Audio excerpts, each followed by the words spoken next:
It began with a biscuit. That is what Patricia told her doctor when he asked her to walk him through the afternoon. Not a meal, not a takeaway, not anything she would have considered a decision worth examining. A biscuit.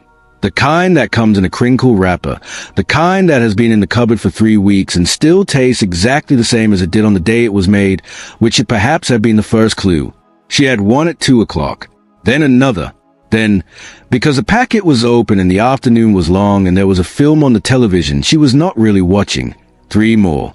By 3:15 she was sitting in her armchair feeling something she could not quite name. Not ill, not in pain, but wrong, somehow. A heaviness behind her eyes, a fogginess that had settled over her, thinking like a cloth dropped over a lamp. Her heart felt slightly odd, not painful, just present in a way hearts are not usually present, as though it were reminding her it was there. Her ankles, when she looked down at them an hour later, were slightly puffy in a way they had not been that morning. She mentioned it at her next appointment almost as an aside, and her doctor, who had been practicing for 28 years and had been waiting for exactly this kind of opening, leaned forward and said, "Let me tell you what was happening inside your body during that hour, because it was considerably more than you realized." What he told her took 20 minutes. Patricia sat in the chair across from him and listened without speaking. And when he finished, she said, quietly, without drama, "I had no idea. I genuinely had no idea. Most people don't. Because the story of ultra-processed food in the aging body is not told in the dramatic language of crisis and collapse. It is told in the quiet language of accumulation, of small events happening invisibly, adding up over months and years into consequences that feel sudden but have been building since the afternoon of the biscuits, and the afternoon before that, and the one before that.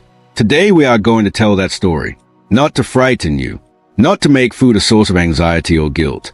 But because Patricia's doctor was right, you deserve to know what is actually happening inside your body in the hour after you eat ultra-processed food. Especially after 60, when the biological stakes of every meal are higher, the body's resilience is more carefully balanced, and the difference between what you eat and how you age has never been more direct or more measurable. We are going to go through it together, minute by minute, system by system, from the first bite to the 60th minute. And by the end, you will understand your own body in a way that no amount of general dietary advice has ever quite managed to convey. Before we go any further, everything in this video is grounded in peer-reviewed nutritional research and published metabolic studies. It is for informational and educational purposes only and does not replace the advice of your personal physician or registered dietitian. If you have existing health conditions, particularly diabetes, cardiovascular disease, kidney disease, or inflammatory conditions, please consult your healthcare provider before making changes to your diet. What we are describing today reflects a general biological response to ultra-processed food consumption in adults over 60. Individual responses vary based on health status, medication, and metabolic profile. By the end of this video, you will know exactly what happens inside the body, specifically the aging body over 60, in the 60 minutes following consumption of ultra-processed food. You will know which systems are affected, in what sequence, and why the response in a body over 60 is meaningfully different from the response in a younger body. And you will know what that means for the choices you make starting today. Stay with me through to the 30-minute mark of the biological timeline, because that is where the most important thing happens. The thing Patricia's doctor described that made her sit in silence for a full 10 seconds before she spoke. What ultra-processed food actually is, and why the definition matters. Before we walk through the hour, we need to be precise about what we mean. Because ultra-processed food is not simply junk food, or unhealthy food, or food that tastes too good. It is a specific category defined by researchers using a classification system called NOVA, developed by nutritional epidemiologist Carlos Montero at the University of Sao Paulo, and the definition is more precise and more revealing than most people realize.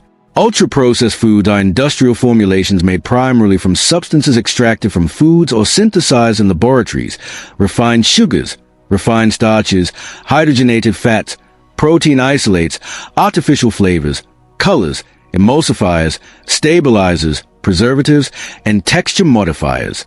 They are manufactured to be hyperpalatable, engineered, with extraordinary precision, to hit the specific combinations of salt, sugar, fat, and texture that override the body's natural satiety signaling and make stopping difficult.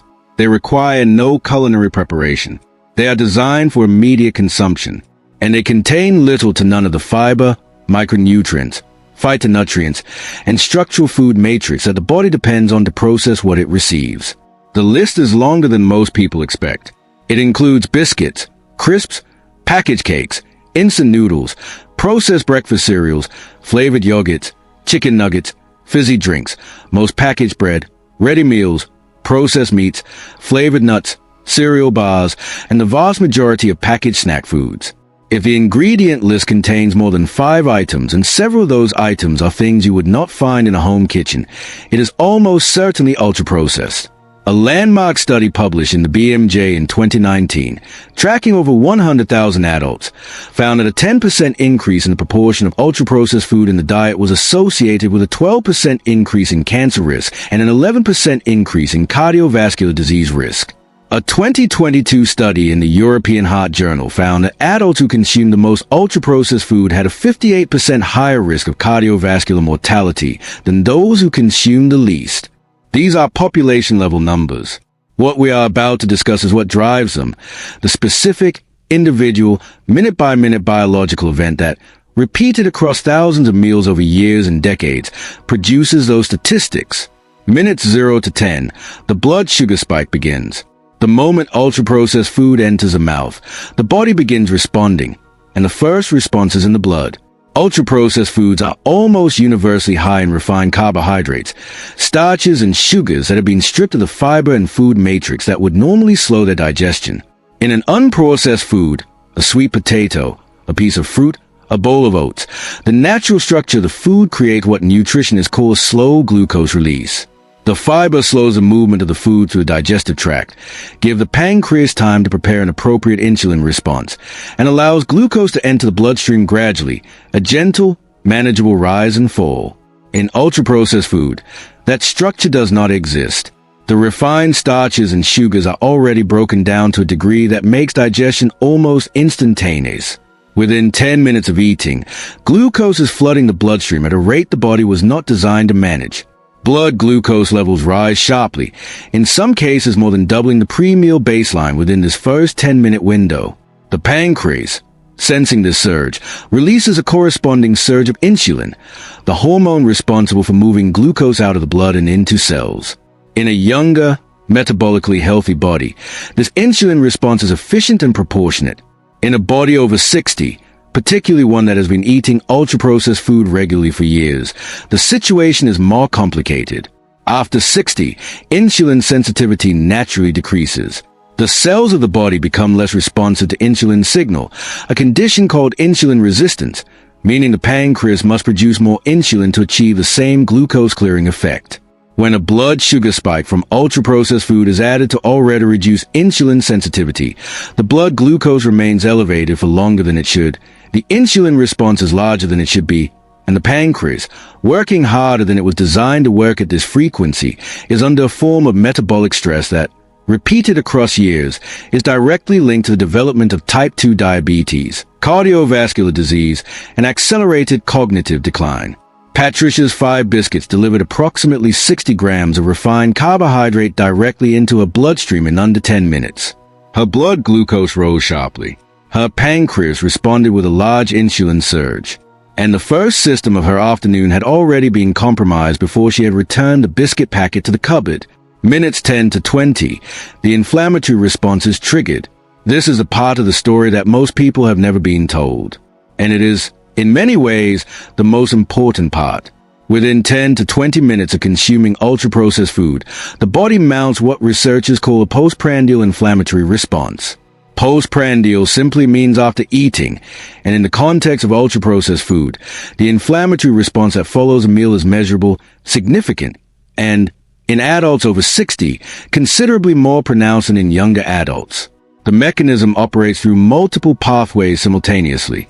The rapid glucose spike triggers the production of reactive oxygen species, unstable molecules that damage cell membranes, DNA, and blood vessel walls through a process called oxidative stress. The refined fats in ultra-processed food, particularly partially hydrogenated and intraesterified fats, activate toll-like receptors on immune cells, triggering a low-grade inflammatory response as the body attempts to process compounds it recognizes as foreign or harmful.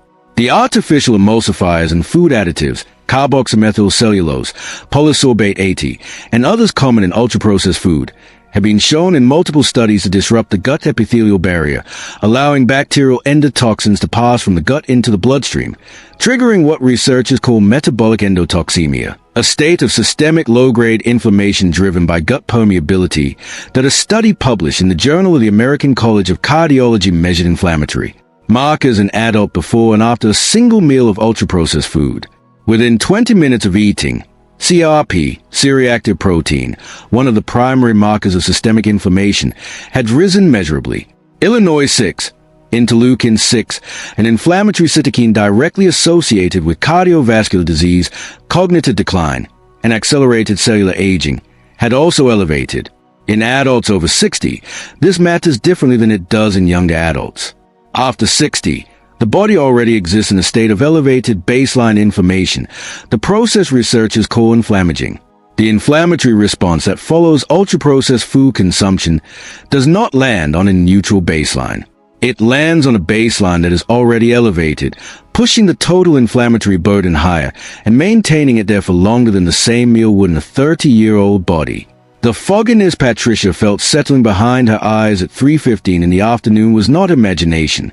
It was a neurological signature of systemic inflammatory response, inflammatory cytokines crossing the blood-brain barrier and temporarily disrupting the neurotransmitter systems responsible for clear, efficient thinking. It had a name, it had a mechanism, and it had started 20 minutes after the first biscuit. Minutes 20 to 30, the brain begins to register something is wrong. We are now 20 minutes into the hour. The blood glucose has spiked. The inflammatory response has begun. And the brain, receiving continuous biochemical signals from the body through the vagus nerve, the bloodstream, and the gut-brain axis, is beginning to process what has happened. The brain's response to ultra-processed food is one of the most intensively studied areas of nutritional neuroscience, and the findings are both fascinating and sobering. Ultra-processed foods are engineered to activate the brain's dopaminergic reward system, the same neural circuitry involved in responses to addictive substances. The specific combinations of sugar, fat, salt, and texture found in ultra-processed foods produce dopamine surges in the nucleus accumbens, the brain's reward center, that are larger and faster than those produced by whole foods. This is not accidental. It is a result of decades of food engineering research aimed at identifying and optimizing what the industry calls a bliss point, the precise combination of sensory inputs that maximizes consumption and minimizes satiety. But here's what happens next. And it happens in this window, between 20 and 30 minutes after eating. The dopamine surge fades, not gradually, the way satisfaction fades after a genuinely nourishing meal, but relatively quickly, leaving behind what researchers have described as a neurological contrast effect. The reward system, having been activated at a high level, returns to a baseline that now feels lower than it did before eating. The brain registers this as a deficit, not as fullness or satisfaction, but as a vague sense of something missing, a restlessness, a pull toward the packet again. This is the mechanism behind what most people simply call craving. It is not weakness. It is not lack of willpower. It is a predictable neurochemical response to a food product engineered to produce exactly that response. In adults over 60, this mechanism operates against a background of naturally reduced dopamine receptor sensitivity, the same age-related decline that affects motivation, mood, and the sense of pleasure and reward in daily life. Ultra-processed food temporarily amplifies dopamine signaling in a way that feels like relief, and then withdraws that amplification in a way that deepens the underlying deficit. Repeated regularly, this cycle directly suppresses the brain's natural reward response to ordinary pleasures. The walk, the garden, the conversation, the meal made from real food, because those pleasures cannot compete with the engineered dopamine surge. This is the 30-minute moment. This is what Patricia's doctor described that made her sit in silence. He told her that the craving she felt to reach for another biscuit was not her failing her diet. It was her diet engineering her behavior. And in a brain over 60, where the dopamine system is already more vulnerable, that engineering is more powerful and more consequential than at any earlier point in life. Minutes 30 to 45. The heart and vascular system feel the pressure. We are halfway through the hour, and the cardiovascular system, which has been responding to the blood glucose surge and the inflammatory cascade since the first minutes, is now in the midst of its most significant response. The blood glucose spike of the first 10 minutes has triggered a corresponding insulin spike. Elevated insulin directly causes the kidneys to retain sodium, and sodium retention causes water retention, which increases blood volume, which increases the pressure the heart must generate to circulate that volume through the vascular system. Blood pressure rises. Not dramatically, not in the range of a hypertensive crisis, but measurably in ways that are clinically significant when maintained across hours and repeated across days and years. Simultaneously, the inflammatory response triggered in the second 10 minutes is now affecting the endothelium, the single-cell lining of the blood vessels that regulates their tone, flexibility, and permeability. Inflammation damages endothelial cells directly and reduces their ability to produce nitric oxide, the molecule responsible for keeping blood vessels relaxed and dilated. When nitric oxide production falls, vessels become stiffer and narrower, peripheral resistance increases, and the heart must work harder to maintain adequate circulation. A study published in the Journal of Nutrition measured endothelial function using a technique called flow-mediated dilation before and after a meal of ultra-processed food. Endothelial function was measurably impaired within 30 minutes of eating and remained impaired for over 2 hours. In the same study, a meal of equivalent calories from whole, unprocessed foods produced no measurable impairment in endothelial function. After 60, the cardiovascular system is already managing age-related changes, arterial stiffening, reduced heart rate variability, slightly elevated baseline blood pressure in many adults. The postprandial cardiovascular response to ultra-processed food does not land on a young, resilient cardiovascular system.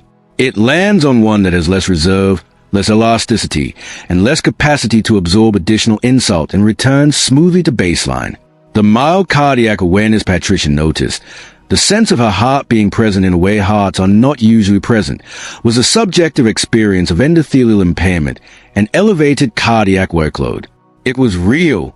It was measurable, and it was happening in a cardiovascular system that, at 64, needed less of that and not more.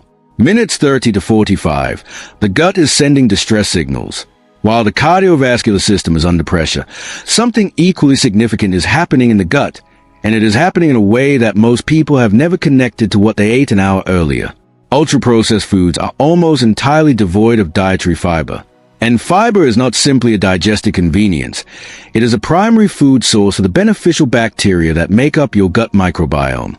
When ultra-processed food arrives in the gut, it brings refined sugars and artificial additives, but almost no fiber. The beneficial bacteria, which require fiber to survive, to produce short-chain fatty acids, to maintain the integrity of the gut wall, receive nothing they can use. What the pathogenic bacteria, the harmful strains that compete with beneficial bacteria for territory in the gut, can use as a refined sugar. Harmful bacteria metabolize simple sugars rapidly and preferentially. A meal high in refined sugar and low in fiber tilts the ecological balance of the gut microbiome toward harmful strains and away from beneficial ones, not permanently, from a single meal, but measurably and cumulatively when the pattern is repeated across days and weeks. The emulsifiers common in ultra-processed food, carboxymethylcellulose, polysorbate AT, carrageenan, have been shown in research published in Nature to directly damage the mucus layer that lines the gut wall, thinning the protective barrier between the gut contents and the bloodstream. When that barrier thins, bacterial endotoxins, fragments of the outer membrane of harmful bacteria, pass through the gut wall into the bloodstream, triggering the metabolic endotoxemia described earlier. This process begins within 30 to 45 minutes of eating a meal high in these emulsifiers.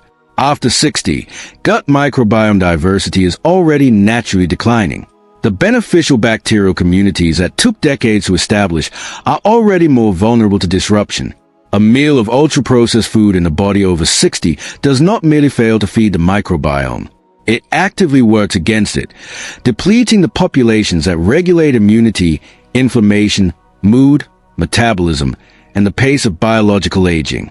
The bloating and heaviness many people over 60 experience after eating ultra-processed food is not simply poor digestion.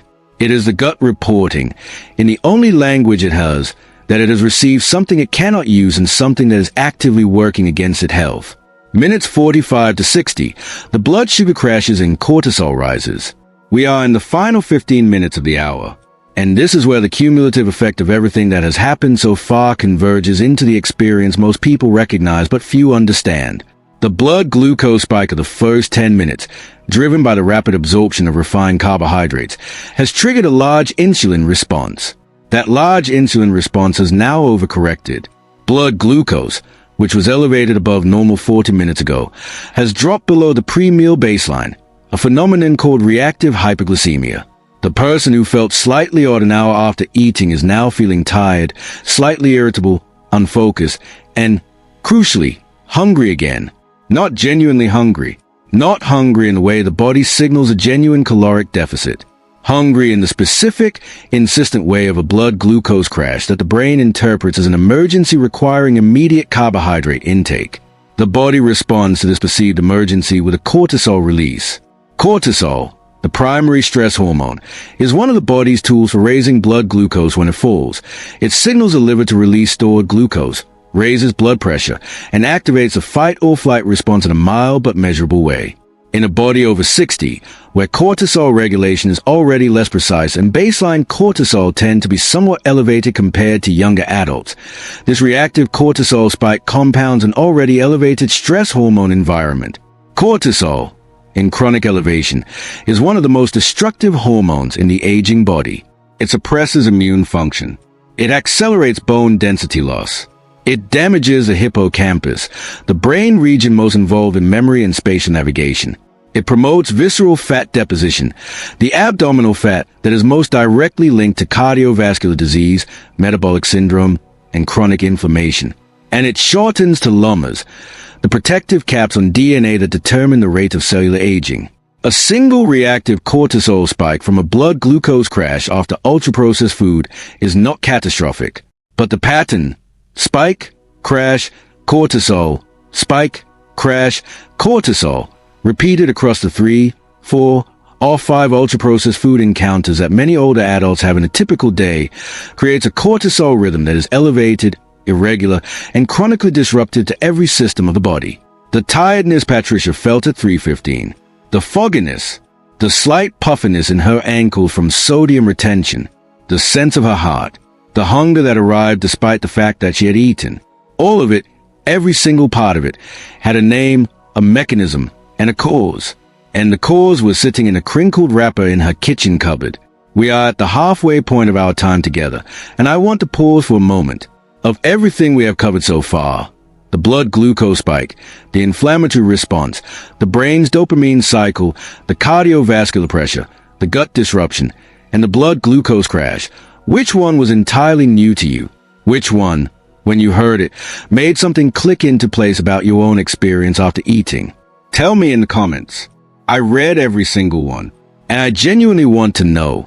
Because the gap between what most people know about ultra-processed food and what the biology actually shows is one of the most significant information gaps in senior health. And your answer will help me understand where that gap is widest, what this means across a week, a month, and a year. We have walked through 60 minutes. But the most important question is not what happens in 60 minutes. It is what happens when those 60 minutes repeat. The average adult in the United Kingdom consumes approximately 57% of their daily calories from ultra-processed food.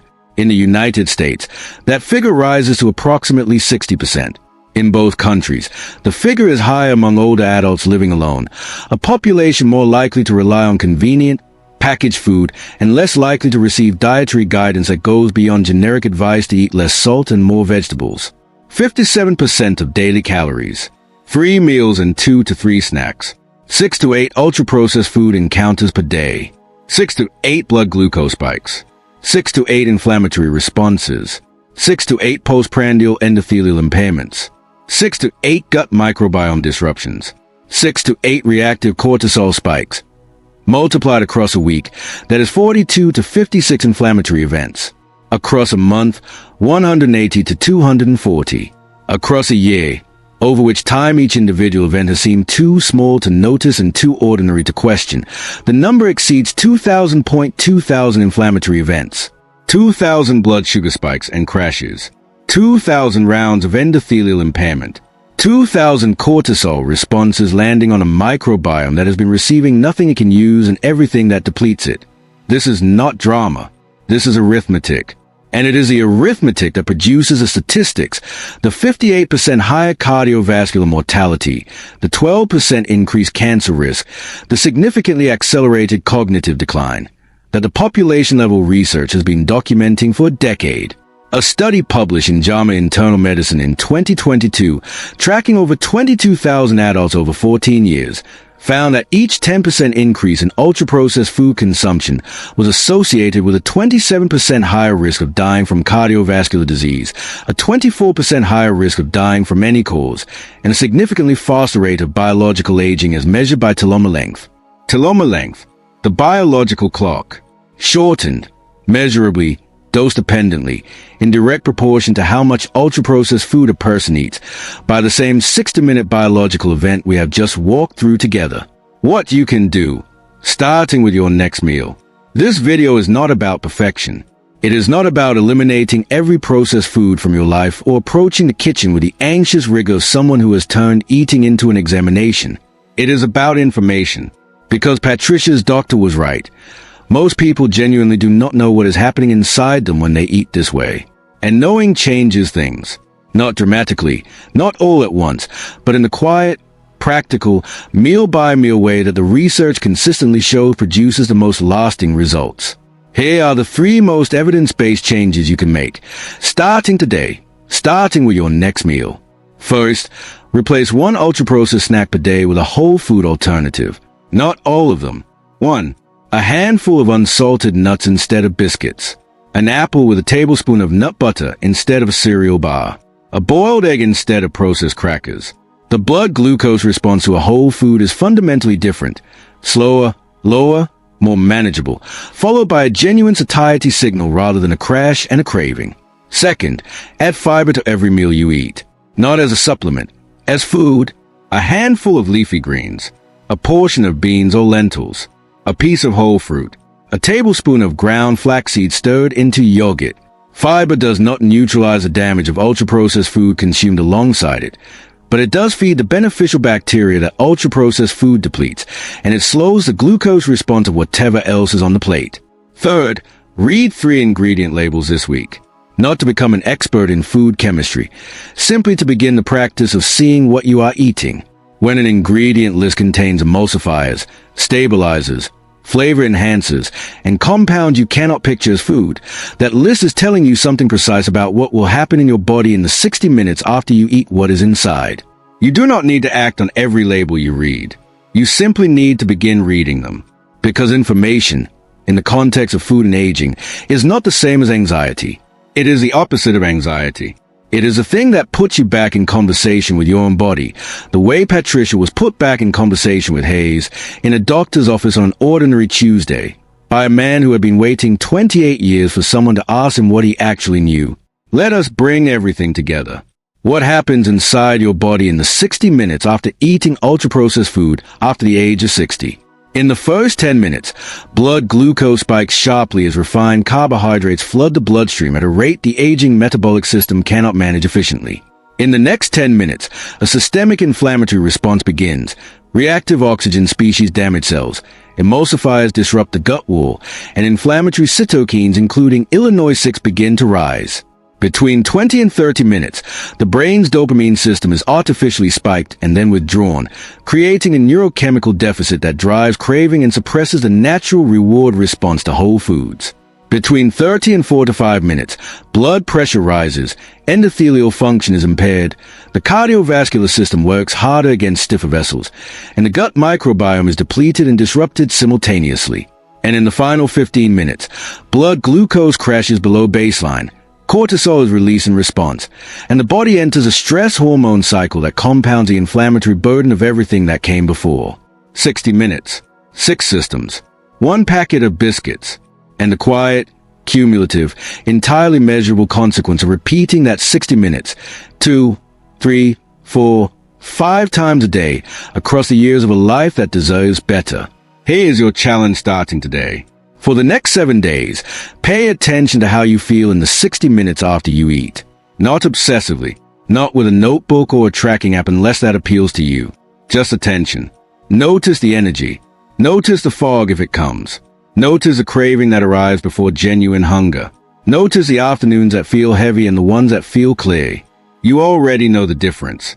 You have felt it. You simply may not have connected it to what was on your plate an hour before. That connection is a beginning, and the beginning is enough. Drop in the comments what you notice, or tell me which part of the biological timeline we walked through today changed how you see your own body. I read every comment, every single one, and the conversation that happens in these comments is as important to me as anything in the video itself. Share this with someone you love, a parent, a sibling, a friend who reaches for the biscuit packet on long afternoons without knowing what is happening inside them when they do. The information in this video costs nothing to share and may be worth more than either of you will ever know. Subscribe if you have not already. New videos every week, grounded in real science, told through real stories, made for people who want to understand their bodies rather than simply manage them. Because Patricia went home from that appointment and cleaned out her cupboard, not in despair, not in self-punishment, in the particular, quiet, purposeful way of someone who has just been handed information they intend to use. She told her doctor at the next visit, "I still have a biscuit sometimes, but now I know what it is doing." And knowing that changed everything. Knowing changes everything. That is why we are here.